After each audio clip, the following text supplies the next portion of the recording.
you buy furniture, choose finishers and start making design decisions, you need to know whether your ideas will actually work in your room.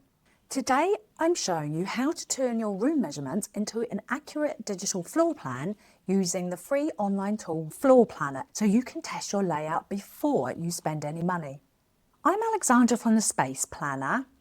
I help homeowners like you plan your renovations just like an interior designer, so you can create a home that doesn't just look great on Pinterest, but actually works in real life. In my last video, I showed you how to measure out your room and draw it on grid paper. Now we're taking those same measurements and turning them into a simple digital plan. If you haven't seen that yet, I'll link it in below. I'm using Floorplanner. It's free, it's easy to use, and it's perfect for testing ideas fast. There's a link below if you want to follow along. I'm not sponsored or affiliated, it's just a great tool for quick digital floor plans. Okay, so step 1. Once you've set up your free account, navigate to the project sections and create a project. Click Draw Wall and draw the room shape. Don't worry about wall measurements at this stage. You just want your walls to match the shape of your room. Step 2. Start inputting your wall measurements. Use the measurements you've already taken and enter them in directly. Moving clockwise, you need to click the direction arrow clockwise before you enter the measurement. Now this is important, otherwise it won't work.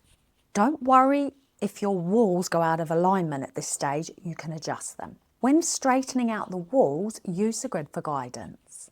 Although actually, in most houses, the walls are not dead straight. The angles are not exactly 90 degrees, especially in older properties, so don't be surprised if this is what happens to you. Step 3. Now add in your doors and windows and structural elements like columns, etc. Position them using the measurements that you took earlier, just like you did on your drawing.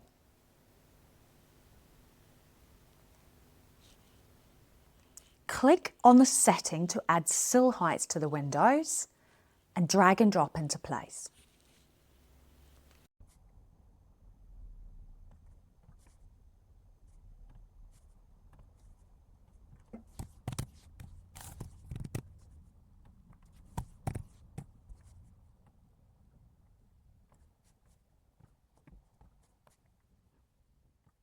Step 4.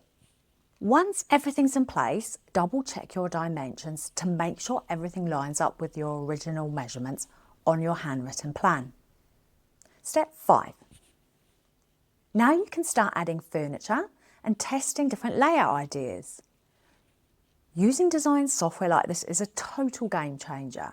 Because you've already done the hard work of measuring properly, you can now test dozens of layouts in a fraction of the time. It saves you so much stress, and more importantly, it stops you from wasting money on furniture that's just the wrong size for your room. A few years ago, I was lucky enough to have the opportunity to design and project manage my own self-build. Before I even put my plans in for planning approval, I put the entire house on 3D software like Floorplanner and planned out each layout so I knew the spaces would work well in advance.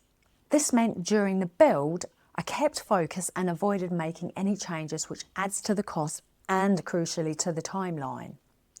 I really cannot stress enough how important it is to plan everything before you start a renovation. This is going to save you so much stress, so much anxiety, and you can actually enjoy it. So now you've got your room measurements into a digital plan, you're in a much stronger position. You're not just guessing anymore. You've got something you can test ideas on, move furniture around on, and use to make much better decisions before you buy anything. To help you with this next step, I've put together a free room planning starter kit. It includes typical furniture sizes and spacing guidelines, etc. So you can start working out what will fit and where it should go, and whether the space will actually work day to day. I'll leave the link below, or you can go straight to the spaceplanner.studio/layout. Now, if you've missed the first video where I show you how to measure your room, I'll link that as well in the description. And in my next video, I'll show you how to take this plan and start working out your actual room layout, one that feels balanced, works properly, and makes sense in real life. Thanks for watching, and I'll see you in the next one.